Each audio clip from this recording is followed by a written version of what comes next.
અંકલેશ્વરની apex hotel નજીક મોટાલી પાટિયા પાસે એક પુઠ્ઠા ભરેલી ટ્રકમાં અચાનક આગ ભભૂકી ઉઠતા લોકોમાં દોડધામ મચી ગઈ હતી। બનાવની જાણ થતાં જ અંકલેશ્વર ડીપીએમસી અને પાલિકાના ફાયર ફાઈટરોએ દોડી આવી આગ ઉપર કાબુ મેળવ્યો હતો અને અંદર રહેલા પુઠ્ઠા બળીને ખાખ થઈ જતા લાખોનું નુકસાન થયું હતું।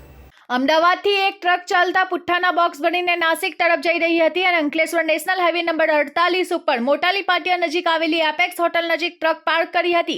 આ સમયે અચાનક ટ્રકમાં આગ ભભૂકી ઉઠતા લોકોમાં દોડધામ મચી ગઈ હતી। જો કે ટ્રકમાં પુઠ્ઠા ભર્યા હોવાથી આગ વધુ વિકરાળ બની હતી, જેના લીધે આગના કાળા ભંબર ગોટે ગોટા દૂર દૂર સુધી નજરે પડ્યા હતા। આગની જાણ સ્થાનિકોએ અંકલેશ્વર ડીપીએમસી અને પાલિકાના ફાયર બ્રિગેડના લશ્કરોને કરવામાં આવતા તેઓ તાત્કાલિક સ્થળ ઉપર દોડી આવી પાણીનો મારો ચલાવ્યો હતો। આગ ઉપર કાબુ આવ્યો હતો। જો કે ટ્રકમાં રહેલા પુઠ્ઠા બળીને ખાખ થઈ જતા લાખો રૂપિયાનું નુકસાન વેઠવાનો વારો આવ્યો હતો। જો કે આગમાં કોઈ જાનહાનિ નહીં થતા લોકોએ રાહતનો શ્વાસ લીધો હતો।